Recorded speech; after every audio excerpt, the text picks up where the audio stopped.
Hey adventurers, I hope you had a wonderful day. I'm still here in Scottsdale, Arizona.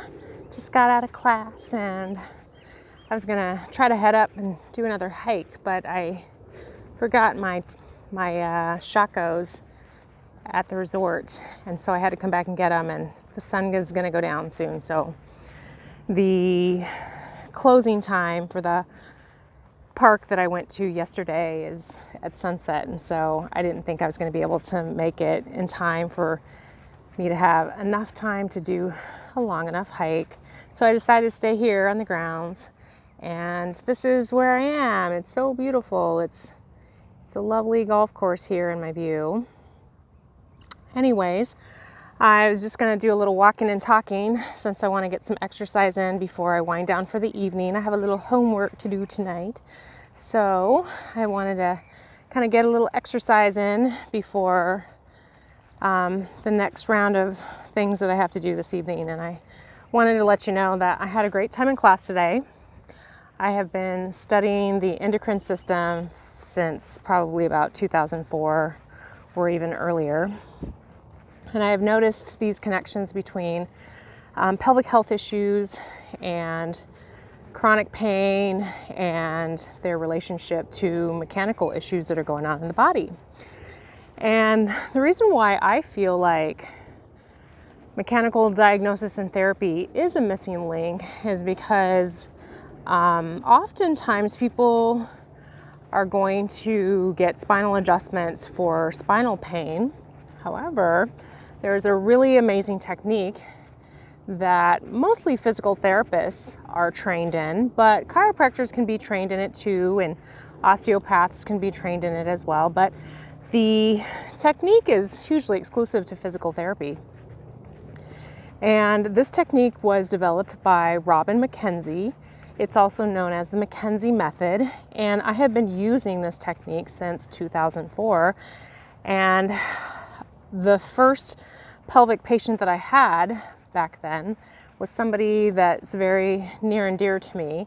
And this person was going through a significant amount of disability, had ulcerative colitis, and was told by a doctor in a big healthcare system that he likely would eventually get cancer, and that would be what would ultimately be the end of that person's life.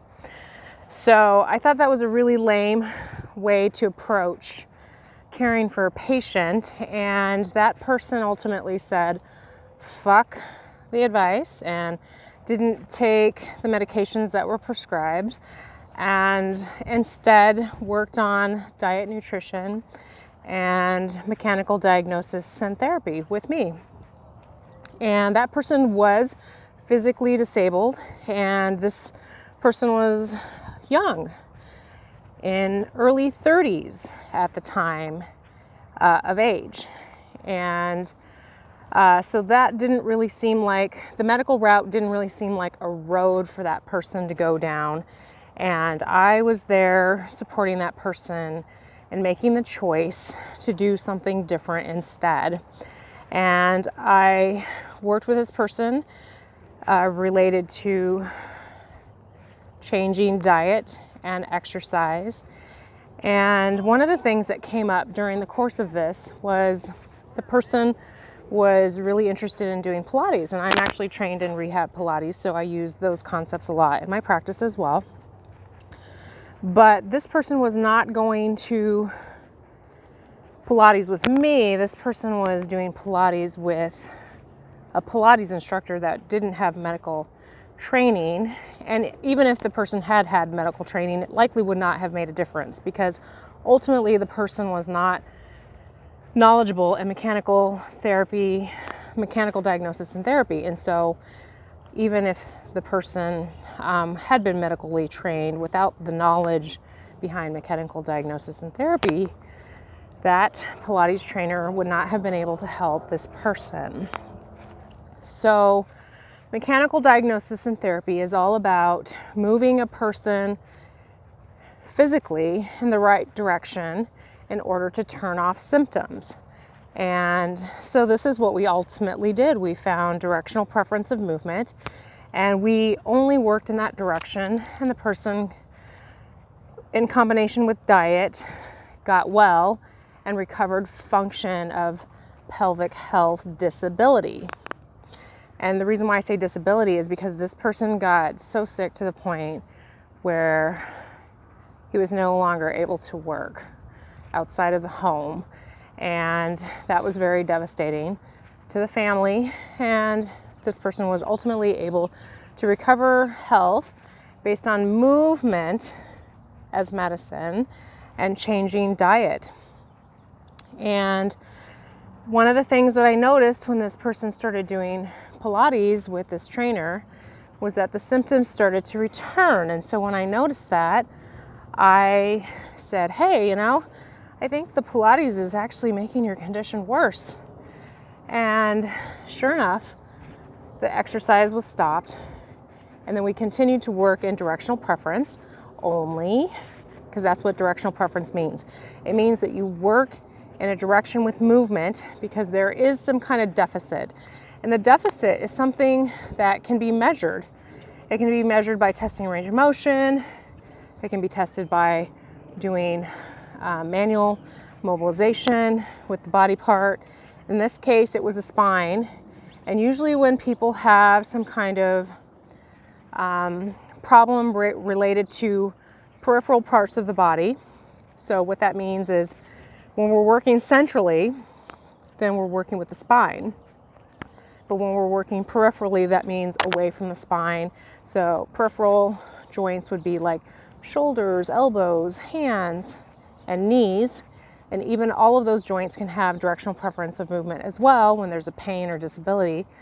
But anytime there's peripheral pain or extremity pain, my approach is to always work centrally, because that's where your nervous system is. That's where everything in your body relies on for information that translates back to the central nervous system.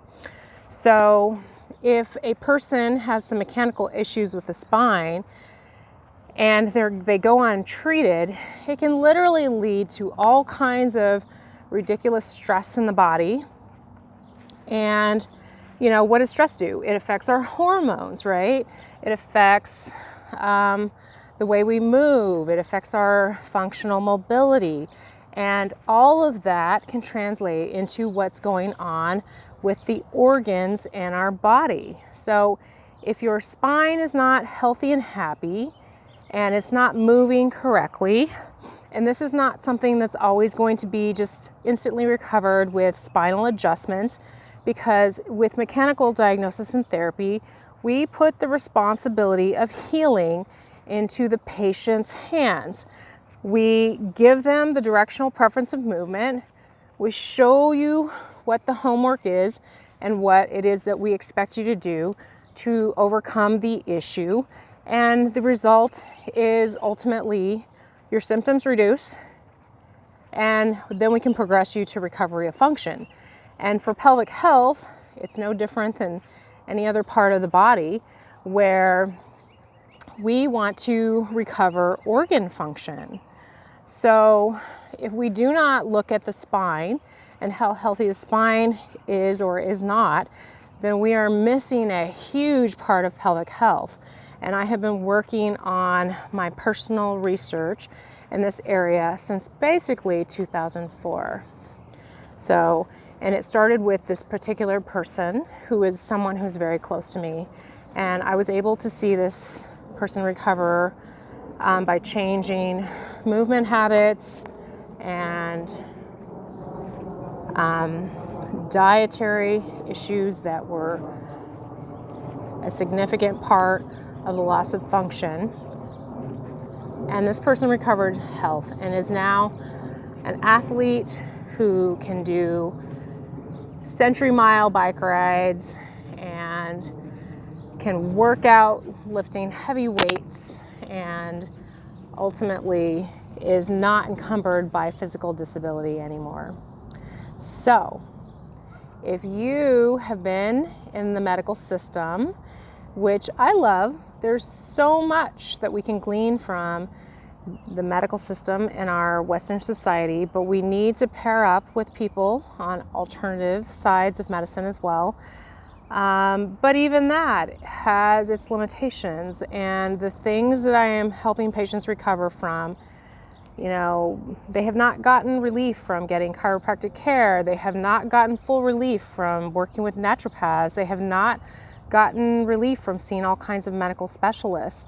But when we get them on track and build a team of people for them to work with, which might include naturopaths, acupuncturists, it might include a surgeon, it might include, absolutely it's going to include whoever their primary care person is, which could be a naturopath, it could be a medical doctor, it could be a nurse practitioner. It doesn't matter who that is, but we need to build you a team of people that can get on board with these concepts and that can ultimately understand what your needs are as a person, which means the things that you want to be doing in life that you can't be doing because of your disability. But it also means someone who can understand the biomechanical issues in your body. I love working with osteopaths because they really understand the physical therapy approach. However, most of them are so busy doing other aspects of medical care that they don't have the time to do the manual therapy and the movement therapy that patients need. And so they need to rely on other experts to do that work for them. And so I love working with osteopaths. They really get physical therapy and they respect our profession because so much of what they've learned in school related to physical medicine and exercise and health is part of their training. One of the people that refers patients to me the most is an amazing osteopathic doctor. She is a renowned surgeon who I work very closely with, and we share patients and we discuss cases and we really get into the nitty-gritty in our own professions about what patients need to do to recover optimal health. So I love the people that I work with, and I also love you, and I want you to know that there are solutions to your problems that are more simple than you could ever imagine. And I'm here to help you with that on your path. And I look forward to talking to you soon. Take care.